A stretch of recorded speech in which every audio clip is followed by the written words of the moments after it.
Hey everyone, good morning. Today I'm reviewing The Last of Us. It is a TV show that is a HBO special and it has launched in Hotstar, so you can watch it now. I have just recently watched it and just wanted to review it now. The series is based on a popular PlayStation video game. It is a PlayStation exclusive and it was launched for the PlayStation 3. It was developed by Naughty Dog and Sony Interactive Entertainment in collaboration, and Sony Interactive Entertainment was the publisher.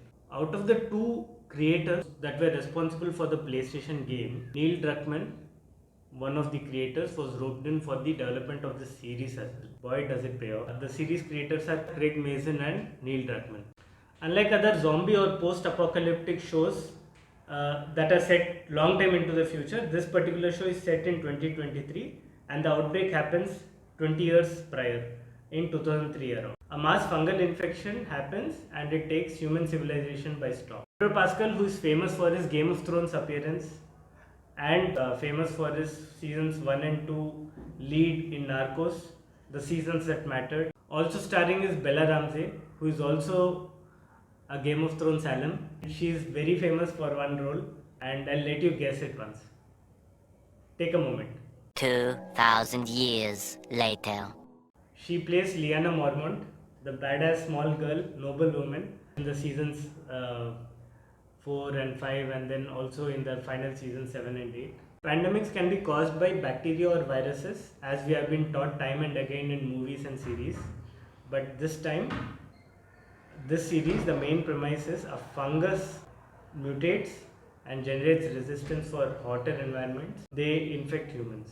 Fungus, which usually attacks ants and takes over their bodies, it invades humans, becomes a parasite, and then takes control of the human bodies, turn them into worker zombies, and they all are interconnected seamlessly, maybe internet or through the air, but that is the main premise of the show. Pedro Pascal plays Joel and Bella plays Ellie in the show. The series starts off with a backstory of Joel. Years earlier, he loses his daughter to the outbreak, and he and his brother survive. He and his brother Tommy. Presently, he is in a quarantine zone that is under military law.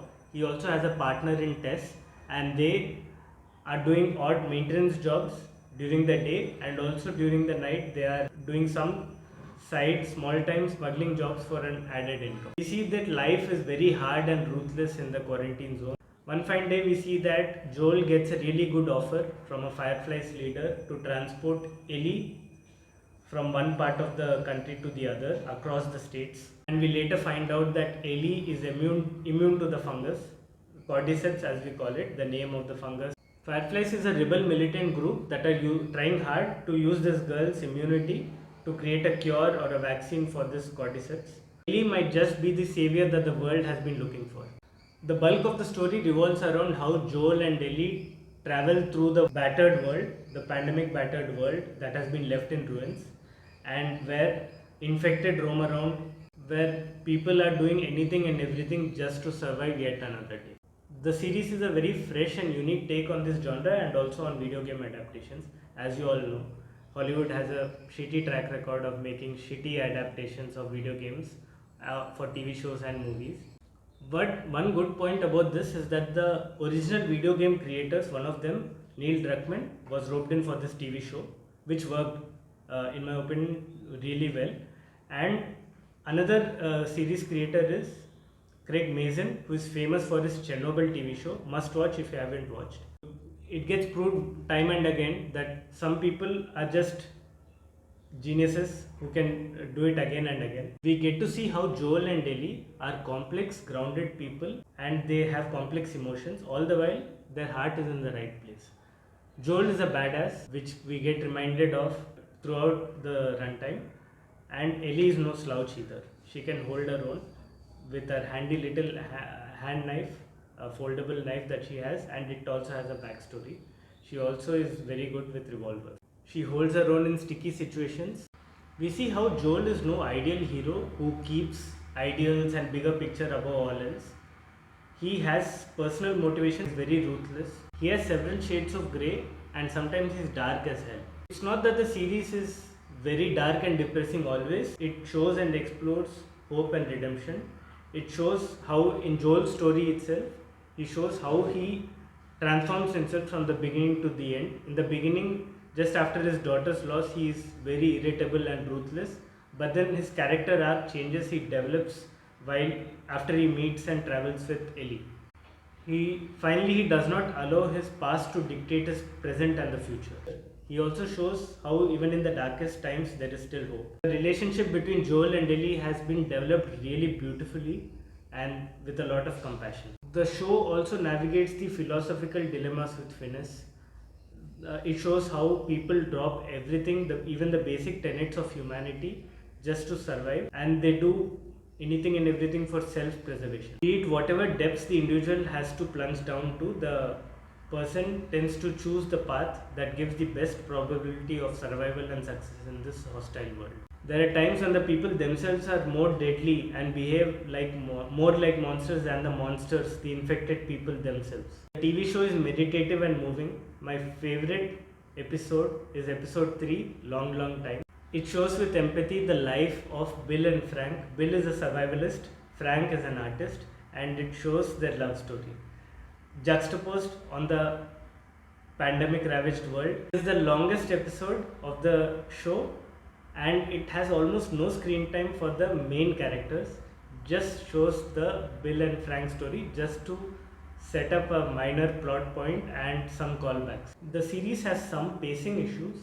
Sometimes it stops to a standstill and then meanders around before picking up pace and going ahead with the next storyline. It sometimes focuses more on some side stories that don't really play an impact on the main storyline. But in my opinion, sometimes it's a good thing also, because it shows that the creators have put in a lot of effort for the world building, for each and every character, whatever be their screen time. They have captivating backstories and believable motivations, which are really important for any successful movie or a TV show, or for to make the story more engaging with the audience. This is really important. Overall, the series is drop dead gorgeous. The production value shines through in each and every scene. You will be able to see how much effort and attention to detail has gone into each and every scene to set the setup and everything. The world looks like it has been lived in. There are spray painted walls, there are bombed out buildings, lots of wild animals roaming around the urban jungle. Now it is wild jungle because there are no habitations left. People are not living there for now. They have left everything and they are all living in some cordoned off areas which they call quarantine zones. So the world is very believable. It does not look in any way CG. It looks like this is taken from a real site where there was an actual pandemic and some war going on, something of that sort. There are giraffes, there are horses, and there are monkeys. Isn't this reason enough to watch this series? On a serious note, there is a intermingling of humans with the wildlife also. So people have gone back to using horses because it's very difficult to source oil, petrol or diesel for starting up vehicles and then going around. So people use horses to go around. So these are small nice touches that are really good to have and then makes the series all the more believable. The Last of Us is not only among the best in video game adaptations, be it for TV or for the theatre.